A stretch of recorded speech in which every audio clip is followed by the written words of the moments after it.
बिस्मिल्लाहिर्रहमानिर्रहीम। Welcome back to जनाब foods. हमेशा की तरह अपनी आज की नई सी रेसिपी के साथ, एक नई सी खाने की डिश के साथ। आज की वीडियो बिल्कुल भी कहीं से भी स्किप करने वाली बिल्कुल भी नहीं है।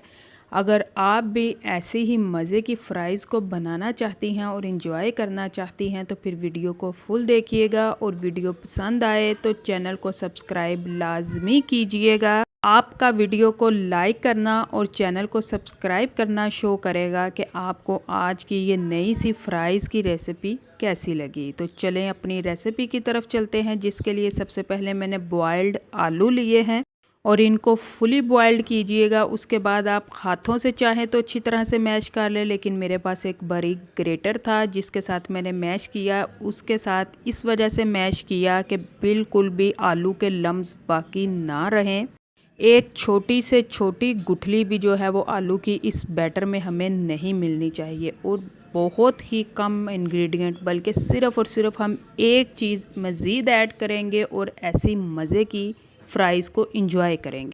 और साथ ही साथ इस रेसिपी को मैं आपके लिए मज़ीद ईज़ी बनाऊंगी घर में पड़े हुए ऐसे टूल्स को यूज़ करके कि जिनको अक्सर हम फ़जूल या रफ़ समझ के फेंक देते हैं, लेकिन वो टूल्स हमारे बहुत ही काम आने वाले हैं। आधा चम्मच जो है मैंने इसमें नमक का ऐड किया और फिर से सारे मैश किए हुए आलू को मिक्स करूँगी, ताकि जो नमक इसमें ऐड किया है वो सारा आलू के साथ अच्छी तरह से मिक्स हो जाए। और उसके बाद हम डालेंगे इसमें अपना बेसिक इंग्रेडिएंट, और अगर आप इनको हाथों से मैश करेंगी तो फिर ज़्यादा अच्छा होगा। और वो वाली सबसे ज़रूरी जो चीज़ है वो है कॉर्नफ्लोर। कॉर्नफ्लोर जो कि आम तौर पर हर घर में मौजूद होता है और अमूमन हम इसको सूप बनाने के में यूज़ करते हैं, और फ्राइज़ में भी बहुत सारी रेसिपीज़ में ये यूज़ होता है। तो टोटल जो था खाना खाने वाला चम्मच, वो मैंने भर के 3 चम्मच इसमें कॉर्नफ्लोर के ऐड किए। जैसे ही हम इसमें कॉर्नफ्लोर ऐड करेंगे तो आलू जो मैश किए हुए आलू हैं वो बहुत हार्ड हो जाएंगे।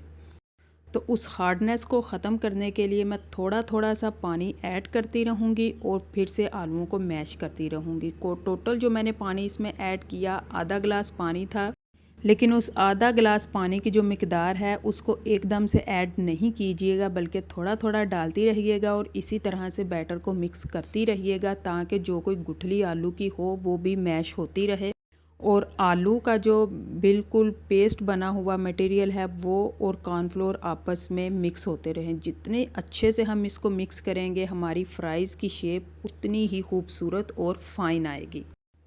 अगर मुसलसल आपको दिखाती रहती तो वीडियो बहुत लंबी हो जाती। फाइनली हमारा जो बैटर है, यानी आधा गिलास पानी को थोड़ा थोड़ा करके यूज़ करने के बाद इस कंडीशन में बैटर आएगा। और एक मैंने शॉपर लिया जिसको अमूमन हम सोदा सल्फ़ निकालने के बाद फेंक देते हैं कि ये अब हमारे काम का नहीं है, और उसी को हम यूज़ करेंगे अपने फ्राइज़ की इस शेप को देने के लिए। गिलास में डाला, गिलास में रखने से क्या होगा कि हमारे बैटर की जो शेप है वो बड़ी खूबसूरत सी लंबूतरी शेप में आएगी, और सारे बैटर में मैं इसमें ऐड कर दूँगी। वीडियो पसंद आए तो लाइक कीजिए, चैनल को सब्सक्राइब कीजिए और इसके साथ साथ अपने फैमिली फ्रेंड्स के साथ लाजमी शेयर कीजिए, ताकि वो भी ऐसी यूनिक सी और मज़े की रेसिपीज़ को एंजॉय कर सकें। और साथ साथ कमेंट बॉक्स में प्यारा सा कमेंट भी लाजमी भेजिए कि आपको आज की ये जो नई फ्राइज़ की रेसिपी है ये कैसी लगी। तो फाइनली हमारा जो बैटर है वो तो बिल्कुल एक शेप अख्तियार कर चुका है, और उसके बाद हम चलेंगे अब इनकी फ्राइंग की तरफ।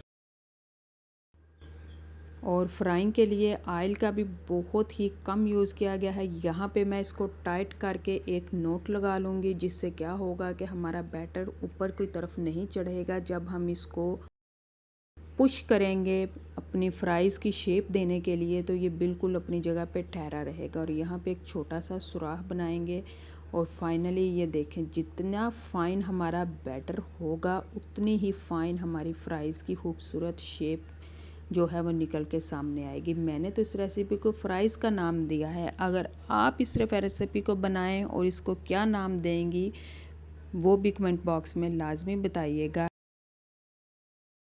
इस मज़ेदार सी फ्राइज़ को बनाएं और इंजॉय कीजिए। शाम की चाय के साथ इंजॉय कीजिए, बच्चों को बना के दीजिए। या बेवक्त भूख को ख़त्म करने के लिए इसको टेस्ट कीजिए और टेस्ट करने के बाद अपना फ़ीडबैक लाजमी भेजिए। तो एक साइड पे बहुत ही खूबसूरत ये पक जाएंगे, बिल्कुल भी चिपकेंगे भी नहीं। आप जिस भी बर्तन को यूज़ करें, सिल्वर के बर्तन को यूज़ करें या स्टील के बर्तन को यूज़ करें, तो ये बिल्कुल भी साथ में चिपकेंगे नहीं, बल्कि ऐसे ही फ़ाइन और ख़ूबसूरत ही